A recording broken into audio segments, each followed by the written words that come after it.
It's time for the first game of the season and it's up against a pretty difficult opponent. So we're going into our pre-match conference, our first one as Manchester United manager, and we are here to talk about our first Premier League game up against Manchester City. A lot of people are talking about your team at the moment. Your supporters expect to see you qualify for the Champions League this season. What do we think of that? Is there pressure on us to make the Champions League? I'm confident we're good enough. We'll have to cope with people's expectations. Yeah, I'm going to go with that. We'll have to cope with people's expectations. We're clearing the club out right now. There's not necessarily going to be a guaranteed spot in the Champions League. The fans believe losing McTominay is going to be a blow. But looking at the squad here, do you think that Donny van de Beek could be ready to step up and fill in that position? I think Casemiro is probably going to fill the position, if I'm honest with you. It's up to the lad himself. If he wants to go out there and do it, then he can do indeed. Interesting questions so far. Definitely an improvement on FIFA 22. You've been pretty busy in the transfer market already with 9 new players coming in. Does this mean you're looking to move players on before the end of the window? We're strong everywhere. We want success here. We want success. We brought players in and that's the reason we've done it. We believe they're the right players for the future, which is 100% true. Thank you. I will not take any more questions. Erik Ten Hag is out of here. Definitely doesn't look like Erik Ten Hag, by the way, but there you go. Press conference was interesting. I'm pretty sure those questions will probably get quite repetitive as the season goes on, though. In fact, my brother-in-law has mentioned it to me already. He gets asked the same questions every single time. So the first thing to do this episode is to play the fixture up against Manchester City. That is not the team we're using because that is very much our reserve team. We'll be using our default side.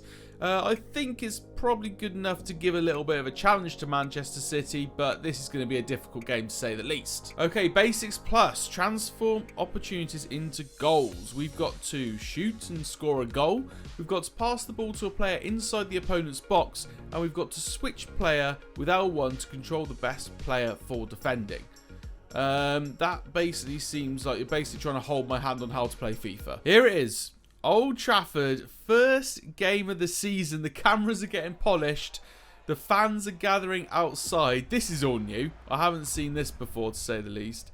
This is very decent. I'm not sure why we're seeing stuff like Ronaldo scoring a goal. That seems a little bit confusing considering we haven't started the game yet. Is that predicting the future? Is that what's about to happen? Who knows? This is pretty cool. You do get a pretty good feeling for how it feels to walk out at Old Trafford watching this, and I like it. It's a massive game to be first game of the season, let's face it. It's the Manchester derby. It's playing the best team in the league, and it's the first game of the season. You can't roll that many massive things into one, more so than we just did. Here we go then. We have got to deal with your boy Haaland. The robot himself being fed by all of these absolute superstars at Manchester City. I think personally I'll be pretty happy if we get a draw here. Oh no, ball into the box. Haaland strikes it. David De Gea doesn't manage to save it. It has somehow gone through Rafa Varane and David De Gea. Haaland the robot, whilst I'm butchering every name under the sun by the way. Haaland the robot has scored. Puts us 1-0 down in this derby at home. How has it got through Varane there? It's got through him, and then David De Gea, I think, should do better. Great. So we're 1-0 down against Man City already. This is not the way I wanted things to go. It's Haaland again. Plays it into De Bruyne, and he scores. Oh, my God. This is showing the difference in class between this Manchester United side and this Manchester City side. It is massive. It's such a gulf. I've not even been able to pass it into the opponent's box once yet. Ronaldo with the ball forward. Casemiro is the one that's running forward, but Ruben Diaz manages to get that ball down so easily to the point he is dribbling around us in defence. Haaland again dancing inside the box. He's gone past 2 of us. De Bruyne. Oh my God. Why is this so difficult? I'm not playing it on a higher difficulty than I've played on like squad battles, for example, so I do not know why I'm struggling so much. A ball in from Anthony here. Ronaldo's there, but he can't quite get there. Ronaldo could be through here. He's got a man above him. It is Bruno Fernandes. How has he not managed to get a shot away there? The defending must have been insane. Here we go again, though. Anthony into Casemiro. Can we keep this move alive? Here comes Eriksen. Hits the crossbar. How has that not gone in? Marcus Rashford down the left-hand side. Has he got the pace on his man? I think he does do. Can he get a decent ball into the box? He can. Anthony's there, and it's a goal. We have managed to score in this game. We made it 3-1. We've got a long way to go to get back into this. We've made a massive mountain to climb through our massive mistakes at the back. It's nice from Anthony, though. It's a decent ball in by Rashford, and the header from Anthony, he's got above Cancelo there. That's impressive. This game did look dead and buried, but that goal has given me a slight bit of confidence. Oh, no. Bernardo. Great block by Martinez. No, Mahrez, he's hit the crossbar. Here comes Anthony down the right-hand side. I've only really got Cristiano Ronaldo up with me. Anthony goes alone, cuts it back, but it can't find Fernandes. Erling Haaland down the right-hand side here. Can he get a decent cross here? And he's hit the side netting with a cheeky shot. So it is half-time. We are 3-1 down. It's by all means not ideal. It's not what we really wanted from our first game of the season. Frankly, I didn't want Man City on my first game of the season, but there you go. That's what we've got. We need to do a lot second half to get back in this. Here's Cristiano Ronaldo through to Rashford. This is a great way to start the second half. Can Rashford get us back into this? He's hit the post. Oh, no. That was a golden chance. I don't think we'll get something like that again. Jack Grealish now. Plays it inside to Cancelo. Into De Bruyne. He goes for a cheeky attempt. Rashford, I see Bruno Fernandes making a run. Can he make it? No, Ruben Diaz has completely outpaced him there. Here is Bruno Fernandes into Ronaldo. He can finish it. That makes it 3-2. Could this be the comeback of dreams? It was a nice little ball in by Fernandes and Ronaldo finishes it brilliantly. This, if we get back into it, would be miraculous. Oh no, Haaland shouldn't be onside there, surely. How was that onside? How has that goal been given? All of our defenders look like they're on the 18-yard line. Who is it here then? It's Varane. Look how deep Varane is compared to everyone else. Oh my God. Marcus Rashford is doing everything in his power to try and get us back in this game, but he can't do it on his own. There's no support. Haaland coming forward again. He gets past Martinez far too easy. It's a good save from De Gea. Okay, so we've got Camavinga coming on for his debut and Fred coming onto the pitch as well. Personally, I think our midfield have been appalling today. Oh my God. It is so hard to get the ball off them. No way. That is just fallen on Haaland's head. And even though Cristiano Ronaldo was the player he was going up against, he was the wrong side of Ronaldo and the header was far too easy for him. I'm pretty sure career mode might actually be broken this year because Haaland's going to score at least a hat-trick every game. Which I guess when you think about it is actually pretty realistic to real life. Right, that's 5-2. I think the comeback we were dreaming of is probably gone now. Ronaldo through to Anthony here, but the problem is, guys, every time I put a really good ball through, the pace of their defence is actually quicker than our attackers. Even the likes of Rashford and Anthony are struggling. It's hard to scope, really, because I don't know whether it's because I'm playing Manchester City it's this difficult or whether this career mode is genuinely going to be this hard. It's Haaland again. It's a save by David De Gea this time. It's Erling Haaland again, and he scores. How many goals has Erling Haaland got this game? He's at least got 3. I think he might have even got 4. Why is he so bright? All in all, though, we have been schooled today by Man City, and it just goes to show that maybe we aren't quite ready to compete at the top of the Premier League. I have said a number of times, though, this won't be a one-season job. This might be a career mode that we actually do for a couple of seasons because it actually needs it. Ronaldo into Casemiro here. Can he get a consolation goal? Oh, my God. Is that seriously his shooting? At least Haaland's gone off the pitch now. I'm giving a couple of minutes to some of the younger guys as well. The likes of Kosunu and Moukoko are coming on. Camavinga here. Finds Moukoko. Go on, make a name for yourself in the Premier League, kid. Moukoko over to Anthony. Oh, it's a save from Ederson, but Moukoko and Camavinga played very well there. Here's Moukoko. Lovely ball over the top. It's Anthony. What is that for a shot? And there we have the full-time whistle. A crushing defeat to Manchester City in the first Premier League game of the season is the complete opposite of what we needed as a football club. We got a lot of young players coming into this team and we did not want their first experience in the Premier League to be a massive defeat to our bitter rivals. But it is what's happened. It's something we're going to have to try and get past, and it maybe shows that we need to invest in some parts of the pitch. Okay, it's time to face the music in the post-match interviews. Let's see what they've got to say about this one. You handed Alisson his debut in today's game, a young player who's come through the ranks with a lot of expectation on his shoulders. Does this encourage you a lot more with young players? I believe in our young players. I actually think they're going to be the future. That's the whole point of this series, is bringing in young talent and seeing how they do. But it wasn't the greatest game for him to come into. Not a good result, made worse by the fact it was against Man City. How are you going to lift the spirit of your players after this defeat? We weren't strong enough. We weren't. We got pushed off the ball in the centre midfield. Camavinga did come on and make a bit of a difference in that, but for the first half in particular, we were shocking. We saw a really good performance from Rashford today, did we? This has to boost the whole team. Rashford was arguably one of the better players in our team. He's doing very well at the moment, and I hope that continues. He did do well overall in the match, but I wouldn't say he had a good game because we lost. Like, catastrophe-wise lost. So I don't think you can really say that that was a good performance by anybody. Okay, we have someone leaving the club. Tuanzebe, I believe, is going out either on loan or he's actually been sold. He's a player that's kind of surplus to requirements, if I'm honest with you. I prefer bringing in my own youth into this squad and trying to nurture the guys that I've purchased. So Tuanzebe wasn't really going to play many games. We've got a lot of players in his position now.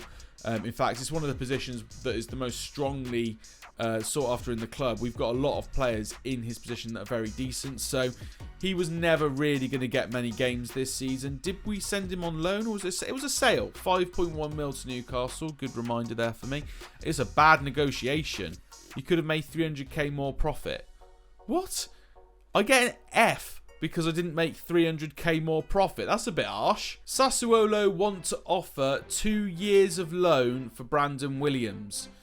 Do I want to do this? I think I'm going to do it because he'll get more game time out there, and that's arguably what he needs. With Malaysia in the squad right now, I don't think Brandon Williams is going to get a look in at left back, if I'm honest with you. We're going to be using Malaysia quite a lot, so I'm going to go with this loan for 2 years. After he comes back after 2 years, there's a high chance he will be a very decent rated player. So then we'll see if he can get into the squad. We have an offer for Aaron Wan-Bissaka of 25.2 million. Now, this is a guy we want to move on. I'm not going to lie to you. We could negotiate a better deal though, so let's give this a go and see if we can push it up a little bit. I've gone in with 29.2. Wow. Okay, they're happy to go with 29.2. I've made, what, 4 million more profit there, so let's see if that's enough, or let's see if I've been completely done over there again. So a major issue that I had with the midfield in the last game is that they were out-muscled, especially Eriksen and Fernandes, and really didn't create any chances. So I think there's potential for us to spend a little bit of money and bring in a really good centre midfielder. So some centre midfield options that we could consider over the next few weeks are this: Wepu, Gallagher, Gilmore. Those are 3 youngish players that have Premier League experience that I think I would like to bring into Manchester United. I'm doing scout reports on them because I don't know what they're rated as in-game, but I think that they are 3 players that I'm quite interested in. The ones that we do know how they're rated is Neves, Tielemans, and we can kind of guess what Ward-Prowse would come out as. Out of all of these 3, which one do I really want to go for? If we're going for someone who's going to like run the midfield but also get about a little bit, I think we're going for Yuri Tielemans, because Neves is a bit more defensive minded, whereas Yuri Tielemans is more of a box-to-box midfielder. So we are going to go in with Yuri Tielemans. He has a massive price tag on him of 45.7 mil. 36.6 is what they think we can get him for. We're going to go in, we're going to try and sign him right now, and I hope that he's someone we can bring to the side, because I think that we need one marquee signing to help all of our younger players develop a little bit. So we will go in with that £36 million offer. That's not good enough according to them. They want to accept 40.8. We'll counter that again. We'll go 36.8 and see if they're sticking to their price. I don't think you are, boys. Right, I'm going up to 37.5. I've also added in a sell-on clause, and they're happy. We'll take that. Right, this is a big one. We need to make sure we negotiate this contract properly. I've messed up some previously. Okay, so he wanted to be a crucial player in the squad, which is fine. We managed to get a 5-year contract on him. He wants 85 grand a week, but he's currently on 100. He wants to take a wage cut to come to United. After 20 appearances, he gets 1.8 million. He gets a signing on bonus of... That's really good. I'm 100% taking that. He wants a price cut to come to United from Leicester. Right, I wonder, what is FIFA going to rate this transfer? Oh, it's Wan-Bissaka leaving first. I thought we had Tielemans coming in, but no, Wan-Bissaka's going out first. I think this is a good transfer for us. It's a position where we've already got Dalot and we've got Livramento, remember, a player that came in recently who's going to be a very good player in the future. I just don't think we need Wan-Bissaka. We want to give Livramento as much game time as possible in like cup games and stuff like that, so he's going to be playing ahead of Wan-Bissaka anyway. He was on the books, probably on very high wages. Definitely a player to get rid of. I'll be shocked if they say that this is a bad transfer from us, if I'm honest with you. It is going down as a D. We could have got 4.4 million more if we'd been more demanding. I feel like we were pretty demanding there, if I'm honest with you. I think these ratings... Oh, and Tielemans' transfer is just getting done as well. We don't get to see Tielemans walk in, but there you go. He's an overall rating of 84, which is pretty decent. He's a good squad player. I think he'll take over from Eriksen, which is nice.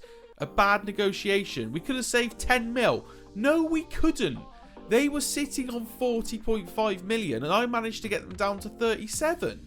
That's ridiculous. What? These negotiation ratings are horrific, FIFA. You know what? I might just stop paying any sort of attention to those ratings because they're constantly badly rated when, in theory, the transfer and the fee that we've got them for has actually been decent compared to what they've been asking for. Youri Tielemans is slotting straight into our starting 11 at centre mid.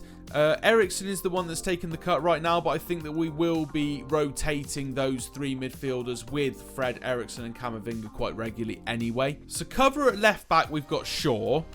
Cover at right back, we've got Livramento. Cover at centre half, we've got Kosunu, we've got Collins and Viti. How have we still not managed to get rid of Phil Jones? In goal, we've only got Dubravka and Heaton, so that is a position we need to sign someone decent in. Back up at CDM, we've got Fred and we've also got Lozano. Back up centre mids, we've got Camavinga, Eriksen, we've got Donny van der Beek, Iqbal, Alisson. That is a pretty well-rounded position. Wide left, you're looking at Garnacho and Benoit Gittins. Wide right, you're looking at Shortire and Dolan. And up front, you're looking at Mukoko. Okay, the top end of the pitch, I feel, is a little bit weak.